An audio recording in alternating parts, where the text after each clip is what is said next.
Here's what you missed this week on The Uncommon Good with Bo Bonner and Dr. Bud Marr. The Uncommon Good is on the air. I'm Bo Bonner. And I'm Dr. Bud Marr. We're coming to you from these United States of America, here in the middle of the country, between two rivers, right smack dab in the middle of Des Moines, Iowa. This is The Uncommon Good. I am Bo Bonner. I am also perhaps known as the host of the Catholic Morning Show. Bud, what are you perhaps known in other parts of Des Moines? I was waiting to see where you were going to land there for I am the, and you sort of paused, but went with a safe choice. Yeah, I'm hearing some good things from folks about your morning show. Uh-oh. But right now, I'm the Dean of Liberal Arts and Sciences at Mercy College, also downtown smack in the middle of Des Moines, Iowa. I've heard multiple people tip their hat to you about the Lord's work you've long been doing as that dean. So kudos to both of us from each other. It's sort of like an award show, Bud, but it's just you and I handing each other the awards. No, I was serious. Someone was saying like, oh, you know who it was? Our good friend Barbara Decker. I saw her former president of Mercy College of Health Sciences and the director of Catholic Charities for years. And I saw her after a weekday mass, and she said that Bo Bonner, he's doing good stuff on the radio. Well, if you're listening, Barbara, thank you very much. And I owe getting to say hello to you and to congratulate her in her second and I think real retirement this time. It sounds like she's taking it easy. I hope so, because she's done a lot of good work. So, Barbara Decker, if you're listening, shout out to you. You always did good work. But so now you're just walking around and people are coming up and telling you about radio shows and everything like that. You're sort of a celebrity in Des Moines. Well, I wouldn't go that far, but what I told Barbara is that in some ways she's responsible for you coming to Des Moines. True. Ergo, as are you. Well, you could say that, I guess. I don't know. I think if I remember the history correctly, you discovered the job on your own. Like you were searching the interwebs. Really? This is how I remember the phone call, and you called me. You said, "I saw this posting." I thought you called because you were in the position before me and you knew it was coming up. Memory is a crazy, wild and wacky thing. No, I've always told people, like, you know, I've loved working alongside you, and we've had some grand old times in Des Moines. But I thought I didn't want to pressure you or, you know, like be responsible. Like you get here, you become an Iowa Cubs fan, then you start rooting for their big league organization. It all goes downhill from there very quickly. I do remember very early on that we went to an Oklahoma State-Iowa State game in Jack Trice. I do remember that. And that was like very early on in it. What's funny, Bud, is like the first time we actually came up here, I think it was for the interview. I remember we get done. No, I land in the airport and you're driving me around. And first of all, we went downtown, but of course I had no connection to like downtown, but I figured that one out pretty quickly. But the restaurant you took me to, it took me forever to figure out where that was. And it's not there anymore. Oh. The building is, but it's a different restaurant now. But I now realize that it was it's whatever's over by that Kansas City Truman pizza place. It's true. You know, you're like the Mad Meatball or something like that at the time. That sounds right. I think it had meatball in the name. Yeah. Your interview weekend was actually like one of the funner times here in Des Moines. Yeah. It's all been mostly downhill. No, it's been great, but we squeezed a lot in, like a football game, and that was the first time you met the brothers Ogden. It's true. We went to a restaurant that no longer exists. Which one was that?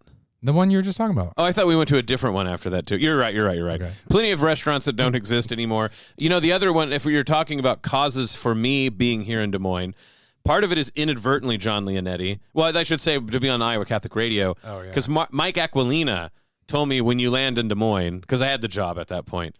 This was in Wichita. Mm-hmm. He's like, you got to go talk to my friend John Leonetti. And that's how they say history was made. And as you shared that story, that little anecdote, Mike just published another book. It's like as you were sharing, he just finished it up. I know, man. That guy is a machine. He's prolific. You know, we're pretty prolific, but as far as podcasts go, do you realize that like it's hundreds of episodes at this point?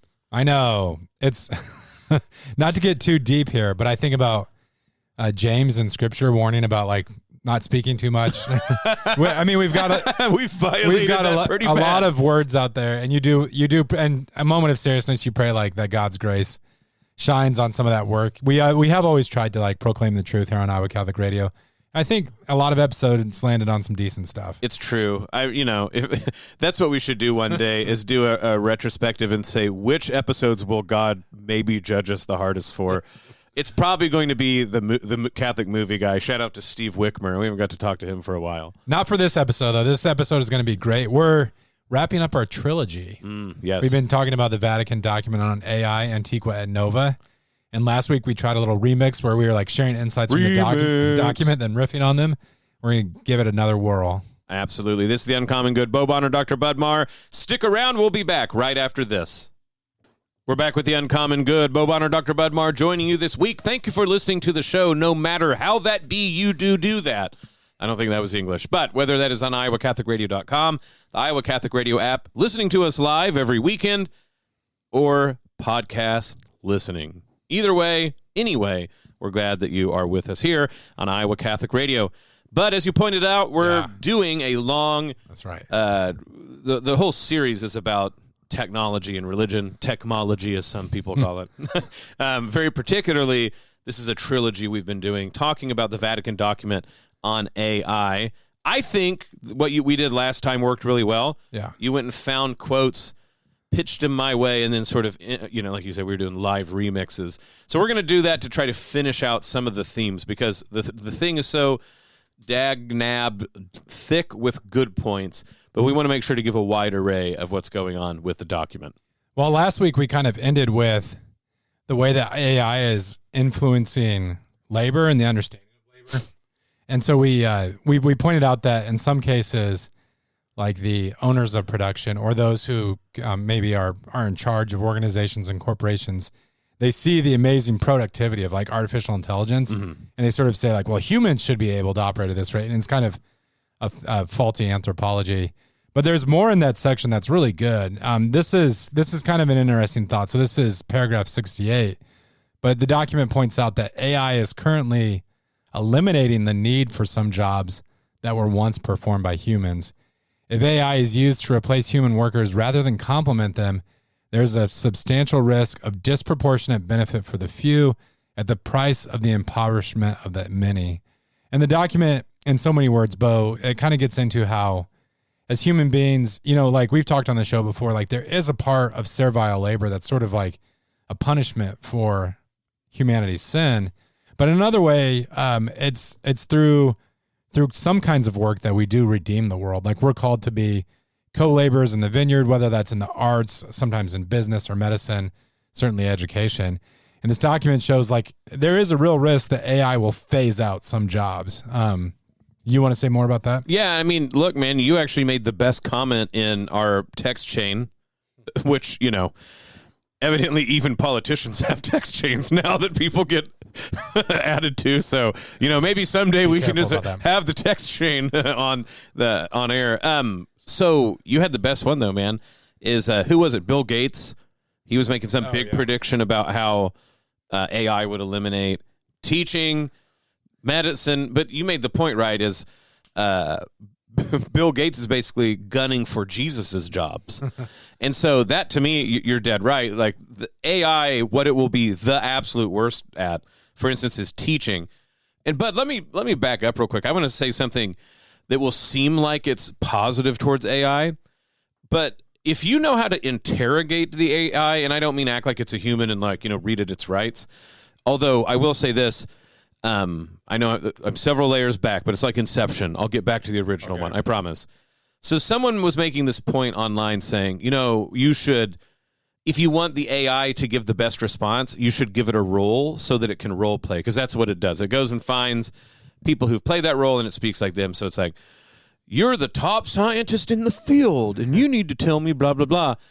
And my hunch is that will actually make it hallucinate the worst. So AI is very established that they hallucinate, that when they don't have an answer, they make one up, which is problematic, to say the least. And so I'm arguing that when you give it a role, it's probably most likely to hallucinate because it thinks it has to sound like answers someone else gave. So, Bud, when I've used ChatGPT, I say, you're ChatGPT, you're a glorified search engine.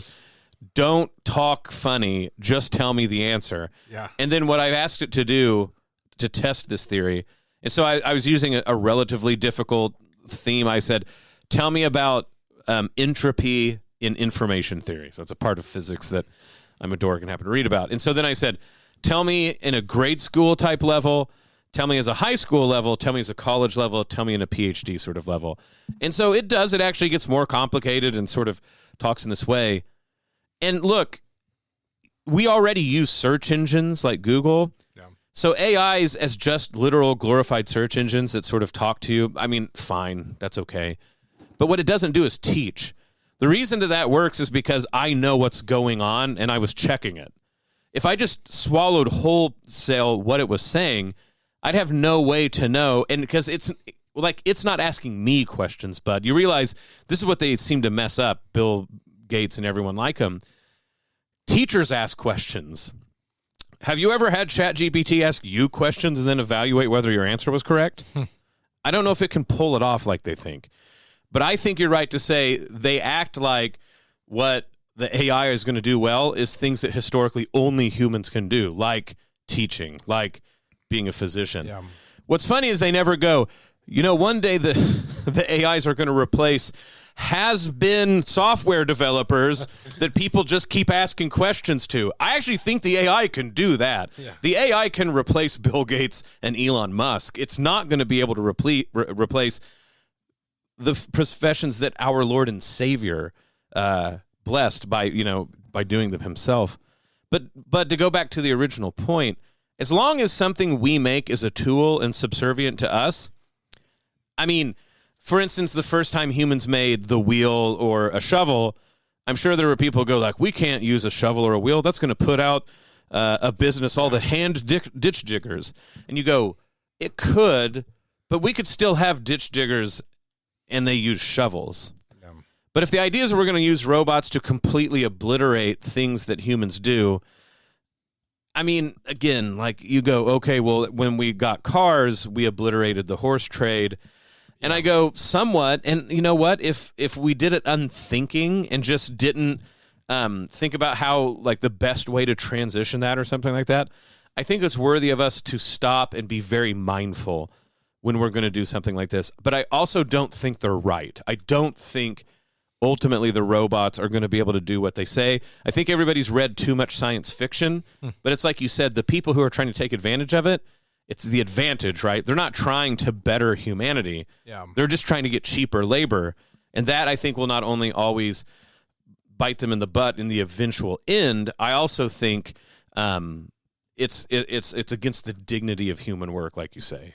Well, it kind of gets back to, remember last week when we were talking, do you remember last week when we were talking about writing and how AI has kind of shown a light on sort of like the poor ways that we teach students to actually write. And so it's kind of like a mirror to sometimes warts that we don't want to see. Mm-hmm. I feel like in the area of labor, the AI is kind of just accelerating issues that were already there. Yes. So, it's good, a lot of people feel alienated from their work and from the products of their work, like just sort of like sometimes like wage laborers, and just, it's sort of like you get to the paycheck for the weekend or whatever. Yeah. And then in areas where AI, or like we could say computers more generally, are replacing jobs, I think it's worth asking as communities, like, I mean, I'm not to like denigrate any job or anything like that, but just to say like, maybe the way that we ask human beings to actually work is often inhumane. Yes. So I think about even like a kiosk at McDonald's, and, like I've enjoyed some Mickey D's in my day, but it's kind of like if that encounter at a restaurant is sort of just like factory made food where you can pick off a screen, like you've moved a ways away from like a diner where it's an entire experience and where there's like it's slow preparation, slow eating, be in the moment, community being formed. Well, so, and it's not just like, fancy stuff. Sometimes like this, we'll leave the fancy stuff to humans. No, man, look, when you decide, when Henry Ford decided to make, the line in the factory, what's the obvious word that I'm thinking of? The assembly line factory. He essentially made humans into bits in a program, right? Like, so you are this one on-off gate in the whole system. You put the one thing in or you don't, right? And so, you atomize the process of manufacturing. It's already a machine at that point, bud. Yeah. So you're just replacing the meat bag biological machine you made with actual machines. But what's funny, of course, is as we keep going down this road, more and more, what do people actually want, bud? They want artisanal things, or things that are at least fake artisanal. And because people notice, right, that there's just some touches that can only come about, not only to the humans doing it, but that a master who understands the whole integral process is doing it. Now, I mean, bud, look, there's some stuff that, like, the cat is completely out of the bag on some factory work. It is assembly line. And to your point, maybe seeming contradiction to the document, but I actually don't think so. Maybe there is some jobs we just want to say to have a human do them is just inhumane. So, for instance, like really dangerous jobs, or like people have to like scrub sewers or something like this. But there's other jobs that even if it meant the economy was more inefficient, we're like, why wouldn't we let a human continue to do X, Y, or Z? To me, that is the real question is, there are truly dangerous jobs. Why aren't we putting the money forth to make sure robots do those so that people stop dying in those situations, and then backing off trying to make things that are already efficient enough more efficient just to not pay someone? And also, but like fixing all of these AIs and robots, that's not going to cost a lot of money down the road too? Any rate, sorry. Well, there are some things that a certain segment of humanity looks forward to and others kind of bemoan or worry about that I'm not worried about at all. So it's like this idea that AI will like sort of replace our musicians. And again, this isn't even an elitist thing for me, but like I don't think you could try to recreate like Jimi Hendrix using AI and get the same experience. No. The Jimi Hendrix. That's what I was going to say. That's really good. No, and I mean, that starts to be the sort of alchemy of not only like those particular people, but the particular circumstance. I mean, it's already the case recordings of people aren't even like those people. Yeah. At any rate, good point. In some ways, it opens up opportunities for human beings. Like you were saying with writing and things, like you can sort of show students what the computer's producing and say, like, in what ways does this even approximate to Shakespeare or Dante? Yeah, and I mean, look, man, like this is another one I encourage all of you guys out there to do that. Go do something. You need to, I mean, people don't write papers. You need to write an email, I don't know, to your boss or someone, or you're trying to sell something, or you're trying to convince someone. You're doing a job interview. Put in the data points that you're supposed to answer and say it to ChatGPT and say, write an email, write a memo, write a speech that will convince these people. And bud, what will come out is drivel. Now, it's drivel that a lot of people like. Yeah. But actually, if you use ChatGPT to sort of go, please write this, and then decide to not use all of the worn out cliches it does, ChatGPT is marvelous at giving you cliches. So basically ask it to write like a sort of normie business response and then pledge to not do what ChatGPT does. That's good. So this gets back to, you mentioned Bill Gates earlier and his comments about how AI is one day going to replace physicians and teachers. Jeez. Not the programmers or those who fund them. I don't know. But so the document later on gets into AI in healthcare. And I really like this section working at a health sciences college. So one thing that you'll notice in this genre is it usually, like, you can tell those who wrote the document, they try to gesture towards like, what's the good there? Like, what's the promise of the opportunity? So it's not just like consistently Debbie Downers or anything, but so it's paragraph 72. AI seems to hold immense potential in a variety of applications in the medical field, such as assisting the diagnostic work, facilitating relationships between patients and medical staff, offering new treatments, on and on. However, if AI is used not to enhance, but to replace the relationship between patients and healthcare providers, leaving patients to interact with the machine rather than a human being, it would reduce a crucially important human relational structure to a centralized, impersonal, and unequal framework. Now, as I'm reading that on air, there might be some listeners who are like, no, this is like, they've gone too far in their prophecies. Like, this would never happen. We brought in Charlie Camosi, the bioethicist, a few years ago. And he's talking really with like the aging population. So demographically, there's now coming into being, but also in future years, there's going to be a greater proportion of the elderly in relation to the young. But also, I mean, not simply because the population is aging, but for factors that we're not completely sure why, you're getting more and more cases of dementia. And he said in a medical field that unfortunately so often kind of like prioritizes profit margins and, the kind of utilitarian mindset that we've critiqued on the show before, you do have a push where, you have leaders in this field today who are saying, can we have robots and other forms of artificial intelligence take care of patients simply because the human beings who are trained to do so will be overwhelmed? Yeah, and I mean, man, I even have to ask, like, do I think, because a lot of times you go, something's better than nothing. I don't know if it is in this case, man. I think you should send in the hounds. Let them all just hang out with dogs before letting the robot. I mean, what are they going to do? Like fake care? I know, but that's like where if they just respond, like that's it gets into, like we've talked about, kind of a faulty anthropology and working from machines backwards to human beings, because I think the mindset is like, as long as it delivers the prescriptions and things on time and accurately, like that might be enough. Well, look, like in the spirit of charity, like you're saying, there's some stuff that obviously the AIs will end up doing better than all of us, but they're almost all telemetry, right? So they're almost all recognizing patterns and readouts. Yeah. But, people have pointed this out, like, let's truly ask what humans are good at and bad at and what a robot can do better or worse. This is my friend JP Plummer, who's a human factors guy. So humans are notoriously bad, for instance, at being watchmen, okay? Because we don't really have enough attention span and focus to sit and like stare at a parking lot and make sure nothing's happening squirrely there. Robots, this is perfect because all they have to do is say, does the pixel change color? Yeah. And they notice things, right? And frankly, bud, that frees up a human to do something else. Now, you know what that frees up a human, bud? To go spend time with some old people. Yeah. Right? Like, so this is the point that I'm getting at, even going back to the factory work. They have all these silly ideas about getting rid of teachers, but like if you can make an AI do what a human is not good at, which is notice subtle pattern changes or trends in pattern changes. So telemetry, like let the AIs do that. You'll always have to have a human who like checks them and make sure they're not hallucinating, blah, blah, blah. But let them do that. But let's prioritize. Let's actually spend money on getting people to be good at being with the elderly who are having memory issues.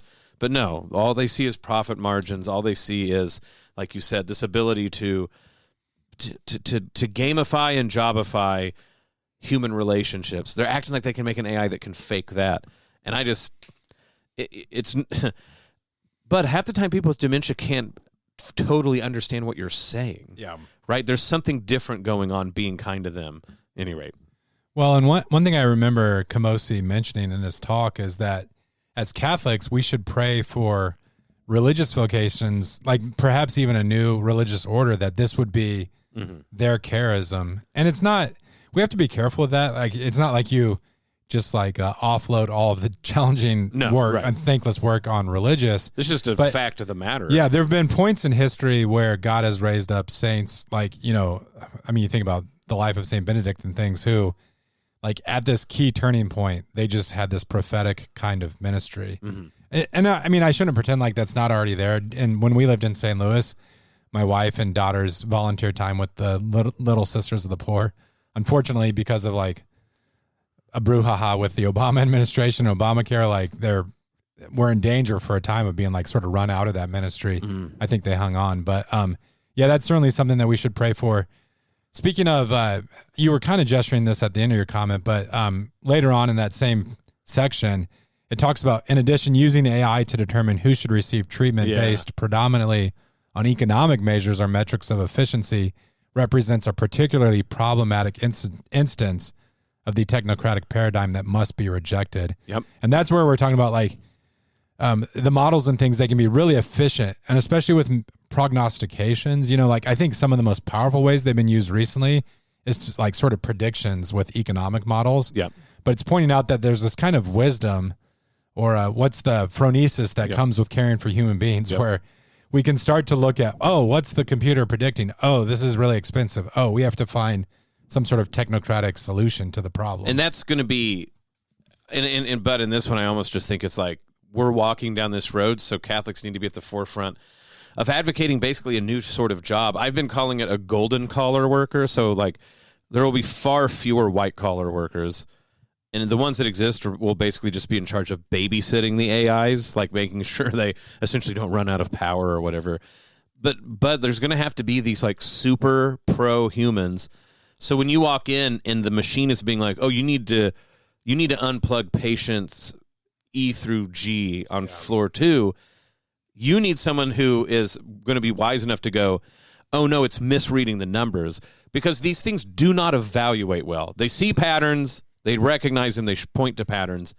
But I'm with you. I think, and this goes back to one more thing, Bud, where we're already doing this, like the triage models, right? Yeah. I mean, like, and you teach bioethics, you see how much like we're already in these fights, and AI is just going to be used to vindicate the worst triage models that there are. I know we're going a little late, but let's real quick, but for that one. So like what's like the Q score and stuff like this in bioethics, the problematic ones. Can you summarize that real quick? Hold on, what, the Q score? Yeah, right, where it like where you're measuring who will like get a transplant, for instance.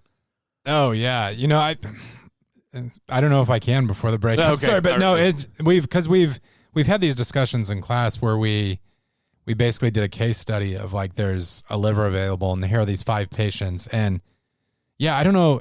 Sometimes like bioethicists talk as if there's this like real objective rational model. Yeah. But there are elements of human community and like moral sensibilities that we have. For instance, like women and children being the first on the boat, that sort of mindset that are really hard just to like distill into a formula. Yeah. And that's all I'm getting at is I think there will be people who go, no, the robot's with me. And you go, no, that's a huge assumption beforehand. Well, folks, we're not going to assume you're changing that dial, so we'll talk to you when we're back. This is The Uncommon Good. Bo Bonner and Bud Marr. Stick around.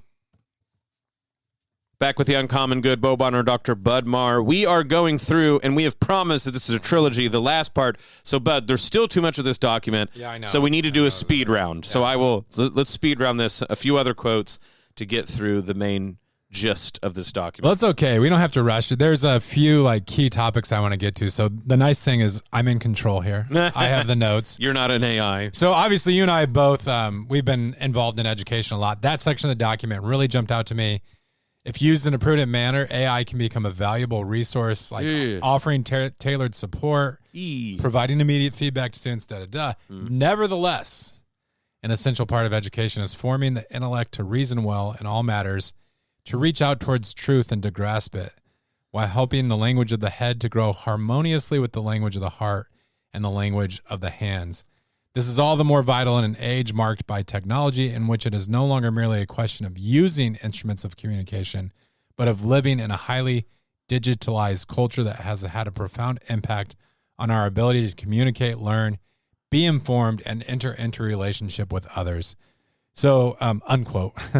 You know, in my work, this is really the fear that's latent in so many conversations in higher ed. Yep. Won't AI not only replace like the need for educators, but is it displacing the ability for our students to reason, think well, and write? Those are all sort of related because, you know, historically we are living in a very like text-based culture, but for the last few centuries, there's kind of this notion, especially that if you can't write your thoughts down, you haven't really thought through them. Like you may have inchoate ideas in your mind, but it's really in the writing, which is kind of like a concrete form of reasoning. And I mean, I'm grading papers right now. Yeah. I know it is a temptation for students to reach for this. Well, I mean, there's two things. One, that is probably overstating, like the text dominance is too much. I actually think we need to get back to talking about silence and orality and things, but that's another issue for another day. What I'll say for this is, you know, what you have to tell students is if you let AI write your papers, you won't learn to write them. I mean, it's just as simple as that. It's to say, do you want to learn to ride a bike? Yes. Then why do you keep putting more and more safety training wheels on? Yeah. Like you won't learn. Oh, but until I get better. No. You can't learn to ride a 2-wheel bike unless you learn to develop that balance. I mean, Bud, in the end, right, you can tell someone you actually turn a bike sort of with your core muscles. But you can tell someone until you're blue in the face, but you have to just learn that. AI prevents that. If you keep letting AI write your papers, you're not going to learn to write papers. No. But, Bud, that's because we're obsessed with grades and we're obsessed with status, and we're not really worried about teaching kids. We just worry about them getting into the best colleges. Yeah. And so that's what we have to reject. I think if you pick fights with the AI, it can actually be a good learning tool enough because it's sort of like, like they're saying, it's an interlocutor at home. Mom and dad are busy or tired, go fight with your AI. But the thing is, of course, because it won't really fight, it will just present other arguments. But to make it work at all, those things hallucinate, and no one has a good reason why. This is not a problem they're figuring out. Because, of course, humans hallucinate falsities, right? So if we go to the AIs and act like, oh, yeah, they're robots, they can't fail. No, you can go interact with the robot, but you have to literally check all of its work. Yeah. And you know what? That's fine. If it could teach a kid to actually go check work for once, maybe that would work. But I get what was worried, why we're worried about this, but that's because we have flaws in education before AI arrived. And it's just exacerbating all of them. Well, this is where the educators probably need to shine the light on their own work, in the sense that we're around the water cooler these days. And someone has pointed out to me the other day, we always say around the water cooler, but no one is ever around one. No, there haven't been a lot of conversations around water coolers. It's more like around the copy machine. That's true. But anyways, how we're oh, the kids, they're using these things to write their papers. But I feel like in some ways, it's an opportunity for us to learn how to relearn how to teach. Yes. Because we were in this mode of kind of dispensing facts and memorize the so many terms or whatever. Again, we always have to add the qualifier. There is a place for memorization, an important one in education, but we sort of got into we're the guardians of the tidbits, and then we dispense those. And now, it reminds me, I wish I would have tracked down the exact details of this anecdote, but several years ago, there was this scholar, I think it was actually two scholars, and they started to think with journals that it really was the Skokel affair. Yeah. Yep. And it just becomes sort of a way for friends to pad their CVs or whatever. And so they just wrote some gobbledygook, and it was accepted and published. I mean, it sounded like it was in the jargon. Yeah. But I mean, that kind of gives an indication of where, I don't know if there was a lot of critical iron sharpens iron that was taking place in a lot of symposia at colleges and universities. But this gets back to it is, again, the 5-paragraph monster that most people teach, or some variation thereof, in composition courses is an algorithm. By all definition of an algorithm, we teach kids to write algorithmically. We're you need this many paragraphs, you need to introduce here, you think about how we do grammar. So you're we made an algorithm, and then there was a robot that did the algorithm, quote unquote, better, which better just means average. So, look, it happens. We paint ourselves into corners, and then we just need to admit it and, like you say, do something different. But I do feel in sometimes that blaming the AIs for everything is special pleading.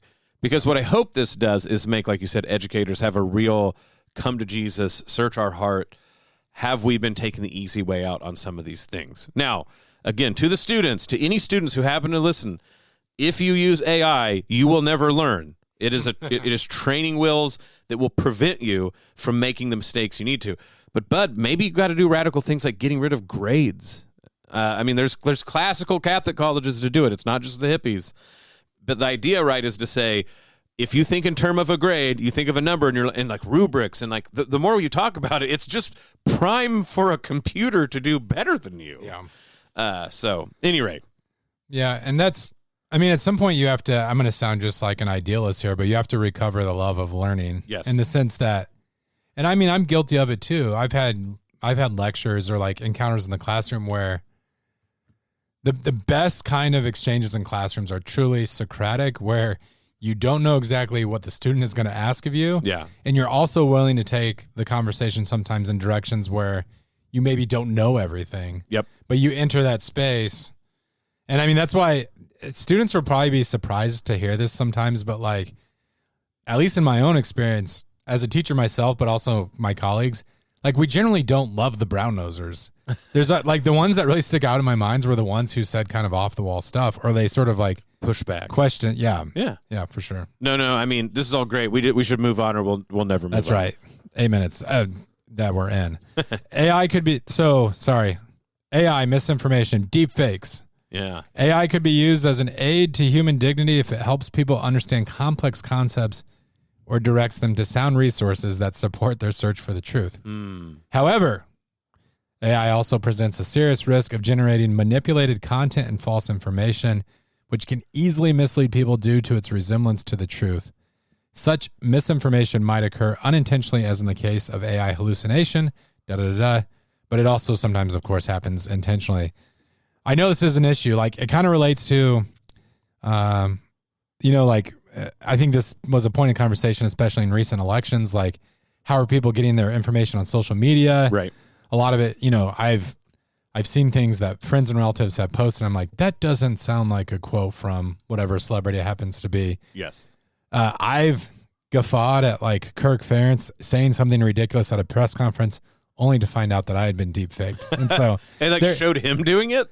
Oh yeah, there's some account on Twitter that has they'll take it's usually like goofy press conference, and the guy's like, he says one outlandish thing, you're like, oh goodness, he messed up there, and then it gets more outlandish, like, oh, this is a deepfake. Yeah. This is a deepfake. But I think, Bo, for myself, I'm almost at the point where I have kind of like a de facto sort of like you doubt it's real. Yeah, so much when I hear a clip of the president or other coaches or whatever, I'm sort of like default suspicious now. No, I'm with you. And so, but actually this, I think, was one of the first real scares about AI. I think this is like 5 years in the making or something, because there was a famous video where they put Tom Cruise on a different video, and then I think they put like Kate Holmes on one or whatever, and people were like, oh no, we're never going to be able to know.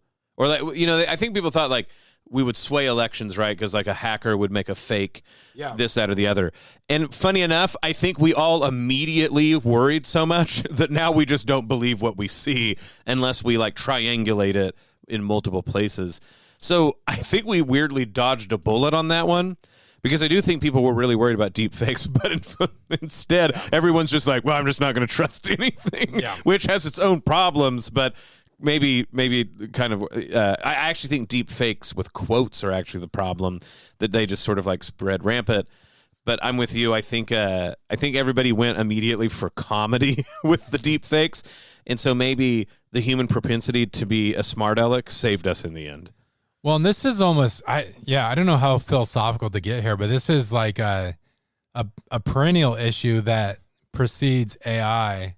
It kind of, we've talked on the show a little bit during this technology series about the algorithm, and it's funny because I kind of take it for granted now, but I know when I first started using the internet, I was kind of operating with the mindset like, ooh, I'll do this search and it will bring up, like the most trustworthy sources, or like the 10 vital ones or whatever. The internet was so like the promise of a wonderful democratic future.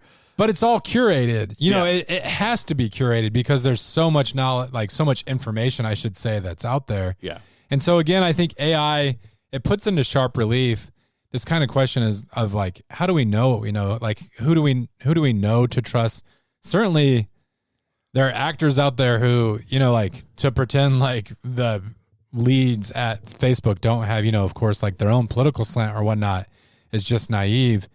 But it's also, one thing we've pointed out during this series is like, you can't just run to books either and totally get away from this problem. Like some of the worst ideas that humanity has ever thought up of in a book. Like, it was really the printing press that started to help like spark that fire. And of course, like this goes back to the Bible's injunction against gossip, right? So, I mean, that's speaking too. And then of course, so yes, it's not to say like, oh, so the AI is not a problem. I think the document again is very level-headed about the issue that can come up. I just think it's actually weird because I think deepfake truly was the first big scare with AI, and maybe there's a day coming where it will be even less obvious. But I'm with you. I think weirdly enough, good job on humanity. We all got worried about that one, or the most of us did, and so we don't trust things out of the gate. Yeah, that's right. The section on AI privacy and surveillance is really fascinating. I think we're partly down the tracks already with this one, and it could get a lot worse. I'll say more about that in a moment. But this is paragraph 93.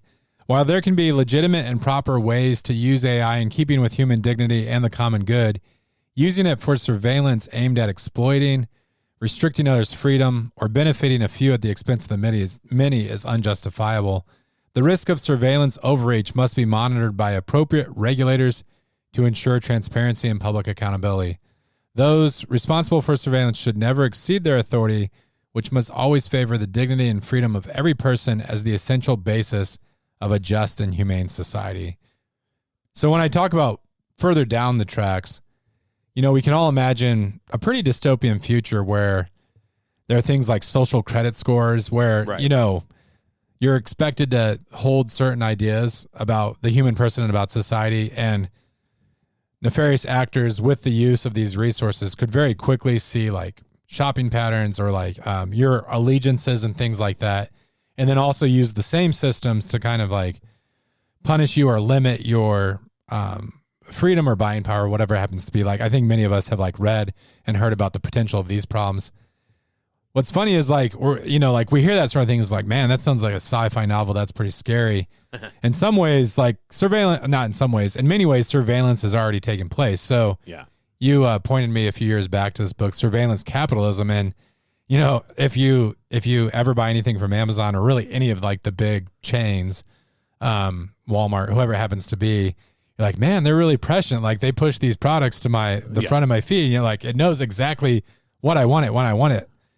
I joke with my kids, like, I can tell like what you're thinking about buying next, because a lot of times, a really mundane one is like, I can tell like when my oldest daughter needs new diabetes, like medicine or contraptions, because I start seeing them like when I'm watching YouTube videos, it's like, oh, I forget the name brand, but yeah. So anyways, like all of this and don't do a free commercial for no. Yeah, it's going to keep going. All this is being tracked already and used to influence when and how we buy things. Yeah, and I think that in some ways the dystopian future is a way to not deal with the actual reality of this stuff.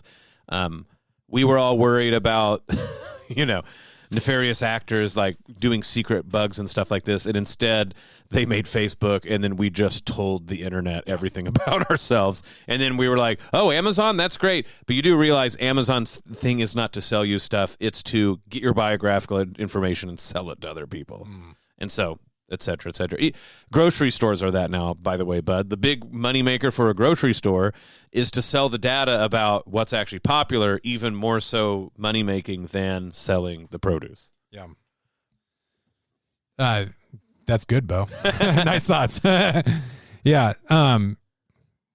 Still have a few minutes left. There's near the end of the document, it gets into some pretty deep subjects. AI and our relationship with God. Mm-hmm. That section really talks about the tendency to turn AI into this other, or to project onto it like greater capacities than it even has. Yeah, it's like a double move, right? That we still want the infinite, but we want the infinite to be imminent, and so we want it. It's essentially like what we're telling God is we don't like the ways in which He's effable and ineffable, right? So sacraments, God, not good enough. We want you to be accessible through like a computer screen at any time. However, you still need to be mysterious and not in the flesh, right? So it's sort of asking two things at once and not feeling like either of them are good enough. Yeah, that's how I would sort of wrap up that one. Yeah, and that's where, I was trying to, as you were talking, I was doing a little search for this book that we both like. I just want to make sure I get the name right. Encounters, Experiences with Non-Human Intelligences. D.W. Pasulka, Pasulka. But she talks to someone in that book who thinks like AI is going to help us with this evolutionary leap, because she has this whole thing about like how consciousness is not reducible to physiological processes, which is true. Like, it's not like consciousness is located, so to speak, in the mind, but she has this idea of like this vast external conscious that we sort of access through things like artificial intelligence. Yeah, and I mean, there's sort of like different variations of like singularity theory, and this idea that, I mean, that's what happens. It's this double move, right? Is, well, we can't believe in spirit, but what we can say is thought is not contained just to biological creatures. Therefore, thought can be uploaded. Now, what's funny about that, right, is the digital world is just as physical as anything else. Yeah. But just because it's not blood, somehow that makes it okay. So it's still immanentist, but it's sort of like the mask that AI wears can still be just spiritual enough, as it were. More mystical than spiritual. We'll have to save like a whole episode for the singularity. But no, To kind of wrap this all up, there's this section on true wisdom, and I think this kind of gets to the heart of the matter. It's probably a good denouement. So it says, the vast expanse of the world's knowledge is now accessible in ways that would have filled past generations with awe. However, to ensure that advancements in knowledge do not become humanly or spiritually barren, one must go beyond the mere accumulation of data and strive to achieve true wisdom. This wisdom is the gift that humanity needs most to address the profound questions raised by our technology. In a world marked by AI, we need the grace of the Holy Spirit who enables us to look at things with God's eyes, to see connections, situations, events, and to uncover their real meaning. I think that kind of gets to the heart of it, Bo. It kind of precedes the development of this technology, but again, this technology has kind of accelerated the concern, where we have at our fingertips at every moment just like such a vast source of like information, but like which information we pay attention to, what we do with it, that's where wisdom enters into the question. And I'm stealing this from our good friend Renee Roden, who actually comes on once a month on the Catholic Morning Show to talk about religion and technology. She pointed out that this seems to be Pope Francis's big worry in interviews and things outside of this document, that AI can only always be about the past because it's based off of information it's gleaned from the data sets that have gone before. Now, sure, you can keep updating them. By the way, it's a huge environmental load to actually train AIs. They are incredibly resource heavy. So it's not, they seem ephemeral, right? Oh, there are these talking intelligences that float around in the cloud. Actually, cloud, that takes fossil fuels or whatever fuel, some fuel. And then actually the time it takes to train these things is massive. But the thing is it's always in the past. And what's crazy about it is if AIs start training AIs, this starts to become this feedback loop that actually shrinks things. It doesn't expand it. Humans, for all of our faults and our big arguments and all these things like this, we expand knowledge because we always sort of do think about like, well, what is a future application of this? And even when we sort of make happy mistakes or learn from our errors or jumble things together just for the thrill of it to see if it works, AI can't do that. AIs can only, by definition, operate on the data sets they have. Now, they can discern patterns in the past that we've missed. Absolutely true. But they're always trapped in the past. And the more you have AIs teaching AIs, the feedback loop constricts closer and closer and closer. And Renee pointed out that Pope Francis, that seems to be one of his central worries, and I too share that with him.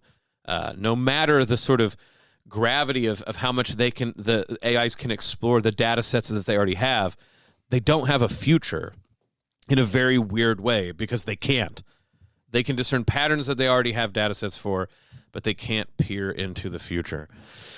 But crazy stuff. We talked about robots for 3 straight episodes. I think if you would have told us in the 80s that this was the case, we would have thought it would have been like in tunnels because they'd taken over. So I'm happy to be a 44-year-old and to be able to talk about artificial intelligence and not have it be how the 90s movies envisioned it. If the robots were truly powerful, they would have cut this episode 10 minutes ago. That's right. We're still here. Yeah, at least just to edit it. This is the Uncommon Good. Stick around. We'll be back right after this. We're back with the Uncommon Good, Bo Bonner and Dr. Bud Marr. We have gone way over time, Bud, so we got to make this at least sound like robots, right? We changed on the fly. We weren't like the robots, I mean. So let's be brief with this, Bud. If we want to pray, something else that robots can't do, when and how can they do so here with us on Iowa Catholic Radio? Yeah, mark your daily schedule. So it's 4 a.m. There's the Chaplet of Divine Mercy, followed by right by the Rosary with Mother Angelica at 4:30. 6 a.m., the Rosary with Bishop Barron. Later in the morning, let me make sure I get this right, 10 a.m. is another rosary, and then in the evening, at 8:30 p.m., with it's prayed by Father Groeschel, so kind of a calming spirit to end the day. Absolutely. If you want to be involved with Iowa Catholic Radio events in the listening area, go to iowacatholicradio.com and hit events. The obvious one coming up this Wednesday, April 2nd, Father Mike Schmitz, celebrating 20 years. Tickets are low. If they still happen to be there, you get a chance. You will want to make sure to go. And then, of course, always, folks, remember you can donate at iowacatholicradio.com or go call 515-223-1150 or text 515-223-1150 to donate and make this ministry keep happening. Bud, I'm glad you're not a robot. Great job, sir. Yeah, it's always fun. Thanks, Bo. May Jesus Christ, the Prince of Peace, reign in our hearts, family, city, state, nation, solar system, galaxy, the whole kit and caboodle. This is the Uncommon Good, and we'll be back next week.